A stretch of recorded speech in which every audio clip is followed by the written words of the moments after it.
Hello friends, welcome to study lamp.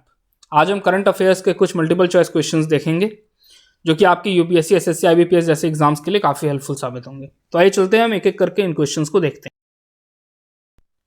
पहला question है, vaccination against which disease was conducted recently as a national vaccination day. किस बीमारी के विरुद्ध राष्ट्रीय टीकाकरण दिवस को टीकाकरण किया गया? आपके ऑप्शंस हैं कोविड-19, हेपेटाइटिस, पोलियो या ट्यूबरक्लोसिस। तो सही जवाब है पोलियो। पोलियो के विरुद्ध राष्ट्रीय टीकाकरण दिवस जो कि 31 जनवरी को मनाया गया।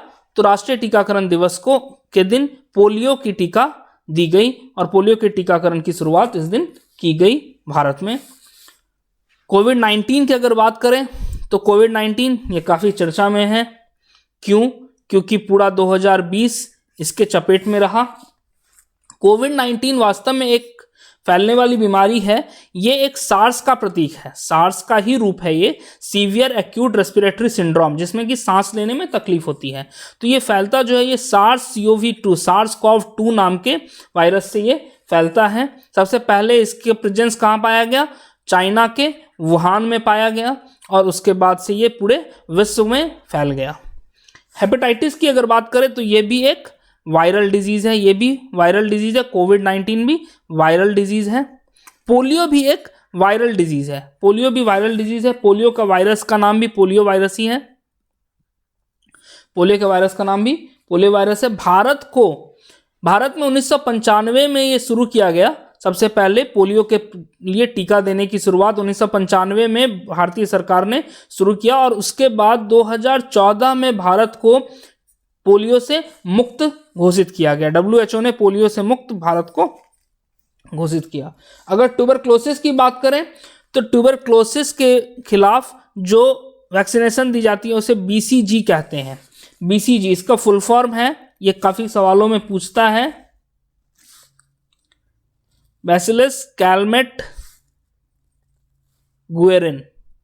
ये BCG का फुल फॉर्म होता है, बैसिलस कैलमेट गुएरिन। ये BCG, ये जो TB होती है, TB एक बैक्टीरियल बीमारी है, ये बैक्टीरिया से फैलती है, बैक्टीरियल बीमारी है। इसके बैक्टीरिया का नाम होता है माइकोबैक्टीरियम ट्यूबरक्लोसिस। माइकोबैक्टीरियम ट्यूबरक्लोसिस, इसमें भी सांस लेने में तकलीफ होती है। माइकोबैक्टीरियम, इसका हिंदी होता है क्षय रोग। क्षय रोग, ट्यूबरक्लोसिस को क्षय रोग कहते हैं, जिसके खिलाफ भारत में काफ़ी दिनों से टीकाकरण अभियान चल रहा है। डॉट्स की दवाइयाँ दी जाती हैं, डॉट्स के इसके पूरे कोर्स को कंप्लीट करने के लिए कहा जाता है। तो ये राष्ट्रीय टीकाकरण दिवस के दिन पोलियो के खिलाफ टीकाकरण की गई। अगले सवाल पर चलते हैं। दूसरा सवाल है, Arun hydro power project was in news recently, this is being constructed in which country. Arun hydro power project की शुरुआत की गई है, जल विद्युत प्रोजेक्ट है ये। इसकी शुरुआत किस देश में की गई है? इंडिया, श्रीलंका, नेपाल या बांग्लादेश? तो सही जवाब है नेपाल। नेपाल में इसकी शुरुआत की गई है। अरुण एक नदी का नाम है, अरुण नदी का नाम है जो कि नेपाल और चाइना दोनों में बहता है। चाइना में ये शुरुआत होता है, ये ओरिजिनेट करता है तिब्बत में ये ओरिजिनेट करता है। वहाँ पे तिब्बत में इसे बुमछू कहते हैं। तिब्बत में ओरिजिनेट करता है और नेपाल में आकर के ये इसका माउथ ऑफ द रिवर जो है, जहाँ खत्म होती है नदी, वो नेपाल में पड़ता है। तो इसे सप्तकोशी का पार्ट कहा जाता है, नेपाल के सप्तकोशी का यह पार्ट कहा जाता है। तो यहाँ पर सतलज विद्युत निगम लिमिटेड SVNJ, सत्यज जल विद्युत निगम, SJVNL, सत्यज जल विद्युत निगम लिमिटेड, SJVNL जो है उसे ये अवार्ड किया गया है नेपाल के द्वारा यहाँ पर एक हाइड्रो पावर प्रोजेक्ट लगाने का, जो कि 679 मेगावाट बिजली उत्पन्न करेगा। तो ये जो SJVNL जो है वो कैसे काम करेगा यहाँ पर? तो यहाँ पर ये बूट मॉडल पे काम करता है। बूट मॉडल का मतलब होता है, बहुत सारे प्रोजेक्ट्स के बारे में आप सुनोगे कि ये बूट मॉडल पे काम करता है। बूट मॉडल का मतलब होता है बिल्ड, ओन, ऑपरेट और ट्रांसफर बनाइए, उसके बाद इसका मालिकाना हक भी इसी के पास है। काम करिए, काम करने के बाद जब आपका फायदा निकल आए तो आप जिसके लिए बना रहे हो उसे आप ट्रांसफर कर दीजिए। ये बूट मॉडल कहा जाता है। तो इसके तहत SJVNL को यहां पर यह काम दिया गया है। नेपाल की अगर बात करें तो नेपाल की राजधानी काठमांडू है। यहां के PM हैं KP शर्मा ओली। KP शर्मा ओली काफी चर्चा में रहते हैं। KP शर्मा ओली यहाँ की प्रेसिडेंट है विद्या देवी भंडारी। विद्या देवी भंडारी यहाँ की प्रेसिडेंट है। करेंसी यहाँ की रुपी है, नेपालीज रुपी। नेपालीज रुपी यहाँ की करेंसी है, रुपया यहाँ का करेंसी है। Capital of Nepal Kathmandu. Prime minister KP Sharma Oli, president Vidya Devi Bhandari, currency Nepalese rupee. National animal of Nepal जो है वो काऊ है, गाय। और नेशनल बर्ड ऑफ नेपाल जो हिमालयन मोनाल है। अगला सवाल है, Al Hol was in news recently because of its refugee camp, it is a town in which country. Al Hol में एक रिफ्यूजी कैंप है, ये काफी चर्चा में है रहा है, तो ये किस देश में है? ऑप्शन है आपके इजराइल, सीरिया, टर्की या इराक। तो इसका सही जवाब है सीरिया। सीरिया में यह अल हाउल रिफ्यूजी कैंप है।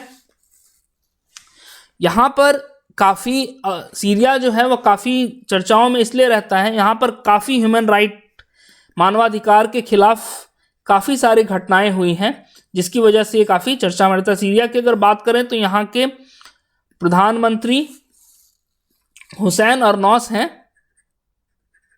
हुसैन अरनौस यहाँ के प्रधानमंत्री हैं, जबकि यहाँ के प्रेसिडेंट बहुत ही पॉपुलर हैं, बशर अल असद। बशर अल असद यहाँ के प्रेसिडेंट हैं। ये 2000 ईस्वी से यहाँ पर प्रेसिडेंट हैं, काफ़ी दिनों से। यहाँ की करेंसी जो है वो सीरियन पाउंड है। सीरियन पाउंड यहाँ की करेंसी है। अगर सीरिया की बात करें तो सीरिया की अगर भौगोलिक स्थिति को देखें अगर हम, तो नॉर्थ में, उत्तर में इसके टर्की आता है। नॉर्थ में इसके टर्की आता है, यहाँ पर टर्की आता है नॉर्थ में इसके। अगर ईस्ट की बात करें तो इराक आता है इसके ईस्ट में। इराक इसके ईस्ट में है और टर्की इसके नॉर्थ में है। इजराइल की अगर बात करें तो इजराइल इसके साउथ वेस्ट में है। इजराइल इसके साउथ वेस्ट में है। जॉर्डन इसके साउथ में है। लेबनान भी इसके साउथ वेस्ट में है। लेबनान भी इसके साउथ वेस्ट में है। साउथ वेस्ट में इजराइल भी इसके साउथ वेस्ट में ही है। और भूमध्य सागर, मेडिटेरेनियन सी जो है वो इसके वेस्ट में पड़ता है। वेस्ट में इसके भूमध्य सागर है, मेडिटेरेनियन सी। मेडिटेरेनियन सी इसके वेस्ट में आता है।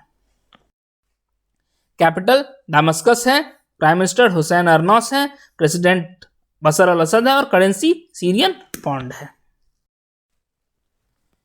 अगला सवाल है, भाषण 4 island was in news recently, is in which country.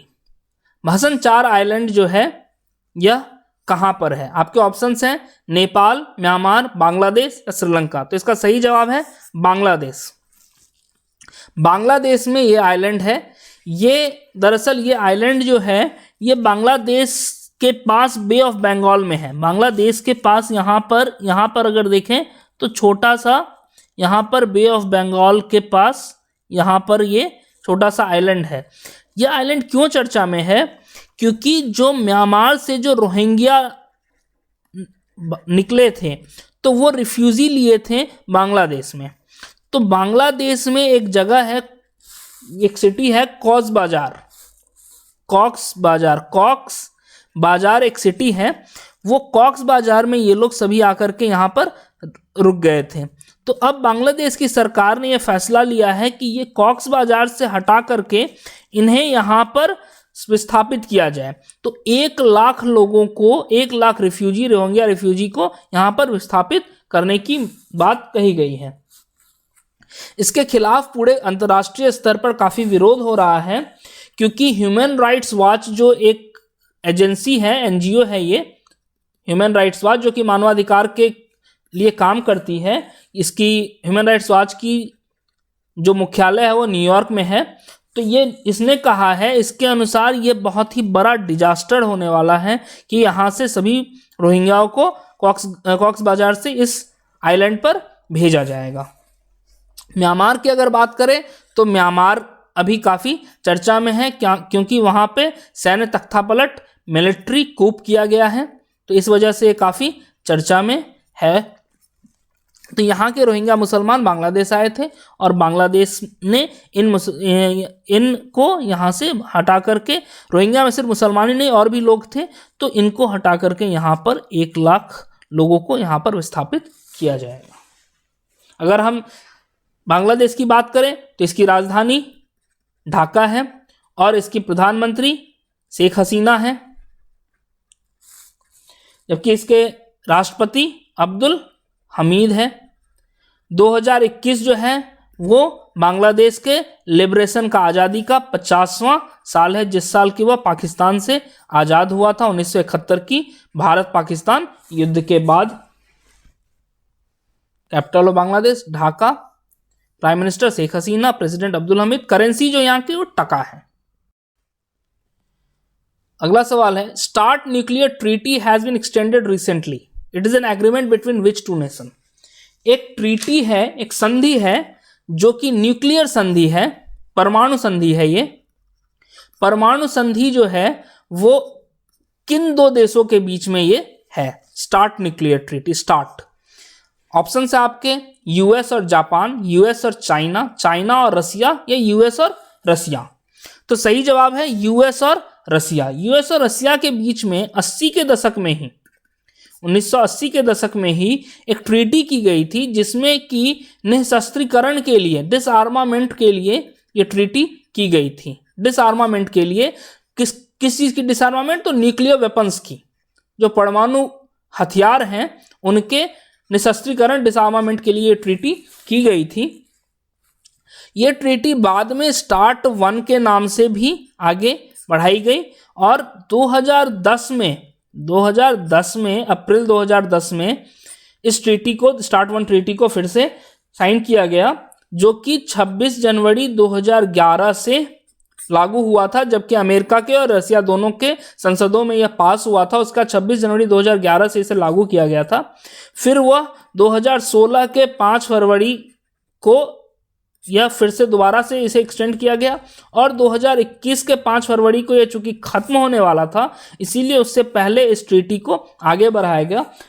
इस ट्रीटी के तहत काम ये है कि अमेरिका और रसिया दोनों ही अपने परमाणु शस्त्रों की एक पर्टिकुलर संख्या, खेप में पर्टिकुलर संख्या रखेंगे, एक निश्चित संख्या रखेंगे, जैसे कि सारे 1500 ही न्यूक्लियर वारहेड रखे जाएंगे, 700 मिसाइलें रखी जाएंगी, बॉम्बर्स रखे जाएंगे, इस तरह के। तो इसीलिए ये चला आ रहा है और यूएस और रसिया के बीच ये ट्रीटी है, जो कि काफ़ी फेमस ट्रीटी है। अगला सवाल है, which company has got the world's first consignment of carbon neutral oil from US. Carbon neutral oil होता क्या है पहले तो ये जान लें। कार्बन न्यूट्रल ऑयल ऐसा ऑयल है जिसको कि जब हम इस्तेमाल करते हैं और उसके बाद उससे जो है कार्बन इमिशन जो है, जो उत्सर्जन होगी कार्बन की, वह काफ़ी कम मात्रा में होगी। तो इसको कैसे किया जाता है? तो एग्जॉस्ट पाइप के पास में जब कार्बन इमिट करता है तो वहीं पर उसको कैप्चर कर लिया जाता है, वहीं पर उसको कैप्चर कर लिया जाता है। बाद में इसे फिशर ट्रॉप प्रोसेस से इसे फिर गैस से लिक्विड बनाया जाता है और फिर बाकी चीज़ों में यूज़ किया जाता है। सिंथेटिक कार्बन बन करके ये बाकी चीज़ों में यूज़ होता है। तो कार्बन न्यूट्रल ऑयल सबसे पहली कंपनी जिसे कि मिला है यूएस से, तो उसके ऑप्शन है आपके रिलायंस, IOCL, ONGC या टाटा ग्रुप। तो सही जवाब है रिलायंस। रिलायंस पहली कंपनी है जिसे कि ये कार्बन न्यूट्रल ऑयल। रिलायंस ने एक अपनी लक्ष्य रखा है कि 2035 तक वो कार्बन न्यूट्रल बनाने की कोशिश करेगा। इससे क्या होगा कि कार्बन फुटप्रिंट जो है वह कम होगा। फायदा उससे क्या होगा कि ग्रीन हाउस गैसेस जो हैं वो कम होंगे और हमारे वातावरण को कम नुकसान होगा, क्लाइमेट जो है हमारा वो कम इफेक्ट होगा। तो इसलिए ये किया गया। तो कार्बन न्यूट्रल है रिलायंस को सबसे पहला 2035 तक ये कार्बन न्यूट्रल कंप्लीटली न्यूट्रल बनना चाहता है। तो पहली जो इसको वर्ल्ड फर्स्ट कंसाइनमेंट जो मिली है वो रिलायंस को मिली है। अगला सवाल है Kritagya is a national level hackathon which is being organised by which institution. Kritagya एक प्रतियोगिता है, एक राष्ट्रीय स्तर की प्रतियोगिता है, वह किस संस्थान के द्वारा आयोजित की गई है। तो हैकाथॉन होता क्या है? तो हैकाथॉन एक प्रतियोगिता होती है जिसमें कि नए नए विचार और इनोवेटिव आइडियाज लिए जाते हैं और इसका प्रयोग आगे आने वाले समय में किया जाता है। तो कृतज्ञ नाम का एक आयोजन किया गया और किसके द्वारा किया गया है? तो आपके ऑप्शन है NIC National Informatics Centre, CSIR Council of Scientific and Industrial Research, ICAR Indian Council of Agricultural Research या ISRO Indian Space Research Organisation. तो सही जवाब है ICAR Indian Council of Agricultural Research, भारतीय कृषि अनुसंधान केंद्र, भारतीय कृषि अनुसंधान केंद्र। तो इसके द्वारा यह आयोजन किया गया है। तो इसके बारे में अगर जानते हैं, इसके बारे में अगर देखें तो कृतज्ञ का मतलब क्या है? तो क्री से आता है कृषि, कृषि, त से TA त से आया तकनीक और ज्ञ से ज्ञान, कृषि तकनीक ज्ञान से बना ये कृतज्ञ।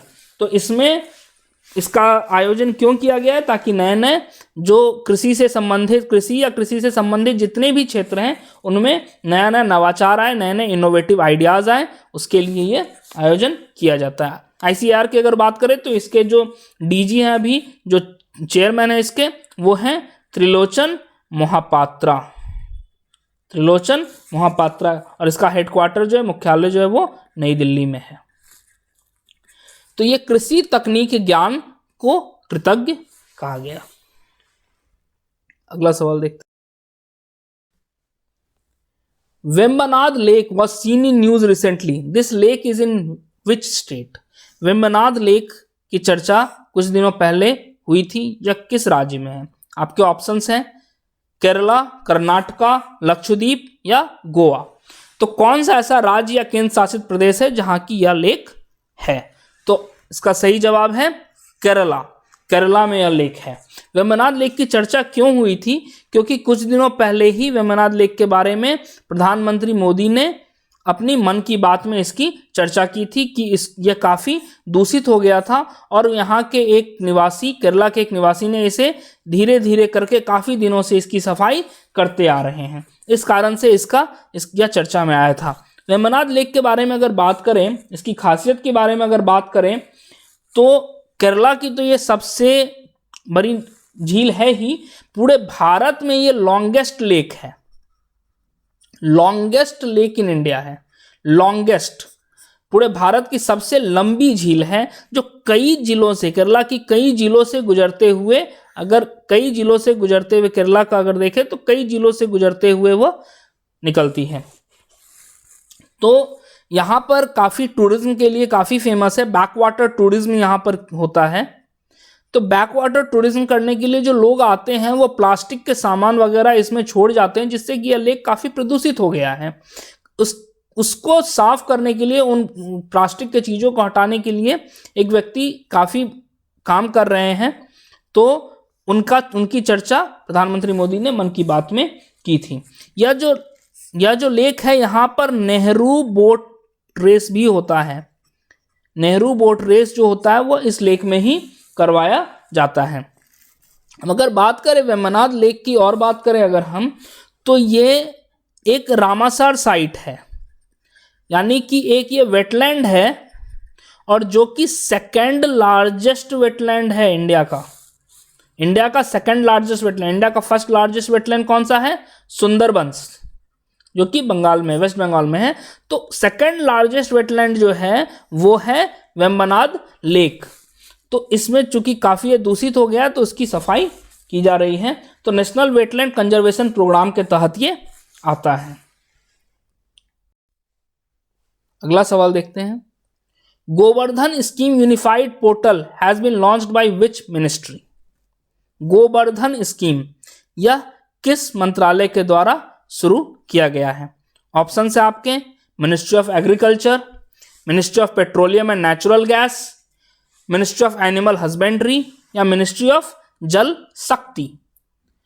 तो इसका सही जवाब है मिनिस्ट्री ऑफ जल शक्ति। मिनिस्ट्री ऑफ जल शक्ति ने एक यूनिफाइड पोर्टल, एक जगह पर एक एकत्रित पोर्टल एक लॉन्च किया है और यह गोवर्धन के नाम से यह लॉन्च हुआ है। गोवर्धन स्कीम की अगर बात करें तो इसकी शुरुआत तो 2018 में ही हो गई थी, 2018 में इसकी शुरुआत हो गई थी, लेकिन पोर्टल, यूनिफाइड पोर्टल अभी लॉन्च किया है। इसमें गोबर वर्ड का एक अलग मीनिंग है, यह एक शॉर्ट फॉर्म है, एक एक्रोनिम है जिसका फुल फॉर्म होता है galvanising organic bio agro resources. Galvanising organic bio agro resources, इनसे बना है गोबर और इसका धन, इससे जो धन उत्पन्न होगा इसे गोबर धन कहते हैं। अब ये यहाँ पे अगर बात करें तो ये गोवर्धन स्कीम जो है ये स्वच्छ भारत मिशन में आता है, स्वच्छ भारत मिशन के अंतर्गत आता है। यह स्वच्छ भारत मिशन ग्रामीण के अंतर्गत आता है जो कि 2018 में शुरू करवाया गया था। इसका लक्ष्य क्या है? इसका लक्ष्य ये है कि भारत में अगर हम देखें तो बहुत सारे बायोडिग्रेडेबल वेस्ट उत्पन्न होते हैं। करीब 3 मिलियन टन जो है वो डंग प्रोड्यूस होता है भारत में। इसका प्रयोग हम कर सकते हैं इस स्कीम में। तो इसका प्रयोग कैसे करते हैं? तो इसका प्रयोग कर सकते हैं हम, इससे जो ऊर्जा उत्पन्न होगी वह काम आएगी। इसको बेच करके जो डंग प्रोड्यूस होता है, जो गोबर प्रोड्यूस होता है, उसको बेच करके किसानों की आमदनी बढ़ सकती है। तो इन सब के लिए यह योजना लाई गई है गोवर्धन स्कीम, और साथ साथ सफाई भी रहेगी। तो इसके लिए ये जो ऑर्गेनिक वेस्ट है इसको बिना ऑक्सीजन के प्रेजेंस के एनॉर्बिक डाइजेशन किया जाता है, इससे बायोगैस बनता है। इससे बायोगैस जो बनता है ये CBG होता है, कंप्रेस्ड बायोगैस बनता है, जो कि नेचुरल गैस पाइपलाइन के थ्रू भी दिया जा सकता है। इससे इलेक्ट्रिकल एंड थर्मल एनर्जी भी प्रोड्यूस किया जा सकता है और इस वजह से इसका काफ़ी फायदा होगा, तो इसलिए ये किया जाता है। अब इस यूनिफाइड पोर्टल को क्यों बनाया गया? ताकि ट्रांसपेरेंसी रहे, अकाउंटेबिलिटी बनी रहे। इस पोर्टल को लॉन्च करने के समय में मिनिस्ट्री ऑफ एग्रीकल्चर से हमारे agriculture minister Narendra Singh Tomar, ministry of petroleum and natural gas के Dharmendra Pradhan, ministry of animal husbandry के गिरिराज सिंह और मिनिस्ट्री ऑफ जल शक्ति से जो केंद्रीय मंत्री हैं गजेंद्र सिंह शेखावत, साथ साथ RL कटारिया जो कि राज्य मंत्री हैं, ये सभी इसमें मौजूद थे। मिनिस्ट्री ऑफ जल शक्ति का यह एक अपना यूनिफाइड पोर्टल है।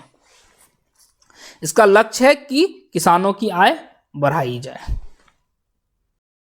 अगले सवाल पर चलते हैं। STARS project was seen in news recently. This project would be implemented by which department? STARS नाम का एक प्रोजेक्ट आया है, कुछ दिनों पहले ये समाचारों में था। यह किस विभाग के द्वारा चलाया जा रहा है? तो आपके ऑप्शन है Department of School Education and Literacy, school शिक्षा के द्वारा, Department of Space, Department of Atomic Energy या Department of Science and Technology. तो इसका सही जवाब है Department of School Education and Literacy, उसके द्वारा यह चलाया जा रहा है। स्टार्स का भी एक एक्रोनिम है, जैसे अभी हमने कुछ देर पहले डिस्कस किया, गोबर एक एक्रोनिम था, उसी तरह स्टार्स भी एक एक्रोनिम है। स्टार्स का मतलब क्या होता है? स्टार्स का मतलब है strengthening teaching learning and results for states. Teaching learning and results for states, इसीलिए इसे स्टार्स कहा गया है। ST teaching learning and AR और S stars. Strengthening teaching learning एक शब्द है, एंड का A लिया गया, रिजल्ट्स का R लिया गया और स्टेट्स का S लिया गया, तो ये से बना है स्टार्स। ये स्टार्स है क्या? तो एक सेंट्रली स्पॉन्सर्ड स्कीम है केंद्र सरकार के द्वारा ये चलाया जा रहा है। यह 6 राज्यों में चलाया जाएगा। 6 राज्यों में चलाया जाएगा। कौन कौन से राज्य हैं, या पूछ सकता है कि कौन कौन से राज्य हैं, तो एमपी है, केरला है, हिमाचल प्रदेश है, महाराष्ट्र है, उड़ीसा है और राजस्थान। इन 6 राज्यों में यह चलाया जाएगा। तो यह मिनिस्ट्री ऑफ एजुकेशन के अंदर, शिक्षा मंत्रालय के अंदर अंतर्गत आएगा। और इसका लक्ष्य क्या है, ताकि स्कूली शिक्षा को परिणाम आधारित तो करना ही है और स्कूली शिक्षा को ज़्यादा से ज़्यादा सहायता दी जाए। तो इसके लिए जो फंड है वो फंडिंग कौन करेगा, तो फंडिंग होगी वर्ल्ड बैंक के द्वारा, डिपार्टमेंट ऑफ इकोनॉमिक अफेयर्स के द्वारा और मिनिस्ट्री ऑफ एजुकेशन के द्वारा।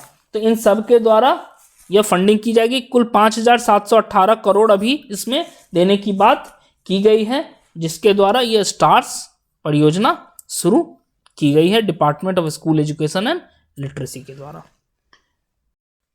उम्मीद है आपको यह वीडियो पसंद आया हो, तो इसे लाइक करें, वीडियो को शेयर करें, और अगर आपने अब तक हमारे चैनल को सब्सक्राइब नहीं किया है तो इसे जरूर सब्सक्राइब करें, ताकि और बेल आइकन भी जरूर दबाएं ताकि आपको नए नए अपडेट्स मिलते रहें।